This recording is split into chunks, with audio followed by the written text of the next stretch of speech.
kids spoke up. They sold it. Everybody's happy, but there's one piece missing. We don't have a place for the girls and boys of the 4-H. They have not been promised anything. They've got an MOU, but there's so many loopholes in that thing that we don't know where they're going. The last link in this chain needs to be the girls and boys of the 4-H, and they need another place to move to. Okay, well, they were told a lot of things when this sale first went down. You've been to Tallahassee lately. What you find out down there? Well, the glimmer of hope is we went to Tallahassee. I was a guest of the Farm Bureau. We went down there on March the 18th, spoke to a lot of politicians down there, Greg Evers, Senator Don Gates, and they asked the question, what do the kids want? And we asked the same question. You know, they haven't been asked. They're going to come up tomorrow. Senator Greg Evers is going to be here tomorrow to talk to the 4-H kids and find out exactly where they want to go.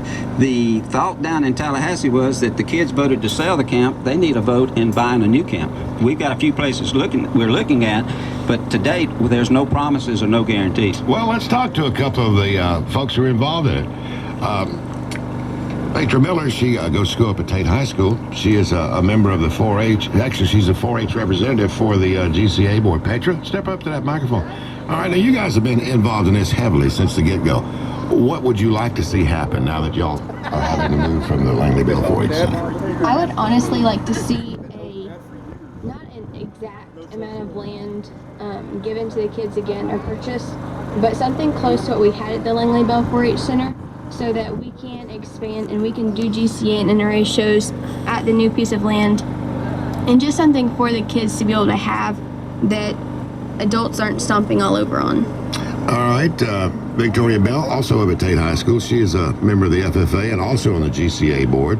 Her having said that, would the land there on Stefani satisfy what y'all are looking for, or would the land up in Molina that y'all were originally looking at be a better opportunity for you? I would say the land up in Molina would be better suited for us, so we're not surrounded by a bunch of houses and everything, so we'd be able to get a lot of the animals out there, because people might complain about smells or stuff like that. So we want to be able to give a facility back to the kids that will better help them experience what they're trying to experience. That place up there in Molina's got everything y'all need right now, doesn't it?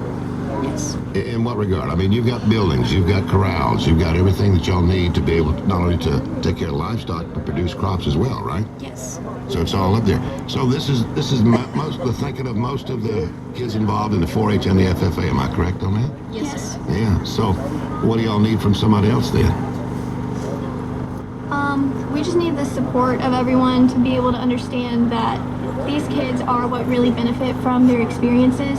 So we need to be able to have a facility to give back to them so they can have a better experience, they can learn more. These are the people that are going to go out and have like all the bigger jobs, and they need to have these experiences so they can get to that. All right. Well said, ladies. Angus, real quick before we have to move on here. This property over here sold for about $3 million. It's my understanding there's 1.6 available to go buy some new land, and $2 million is sitting somewhere where it can't be touched except by these kids. Is that correct? Correct. When we went into this sale, they had a little over $1 million already in endowment down at the university. It sold for 3.6. They put $2 million more in the endowment. We have 1.6 that we've set aside to buy another piece of property. But there again, that's what we're looking at. We just want the kids to have a say-so in where they spend that money. Well, they already have a say-so. They were told they were going to have a say-so.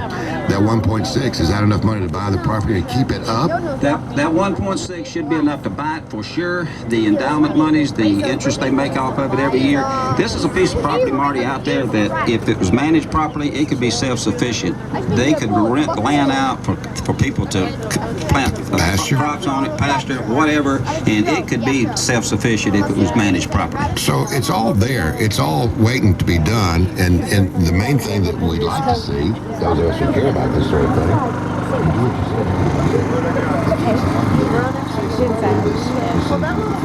the money's there. A very sad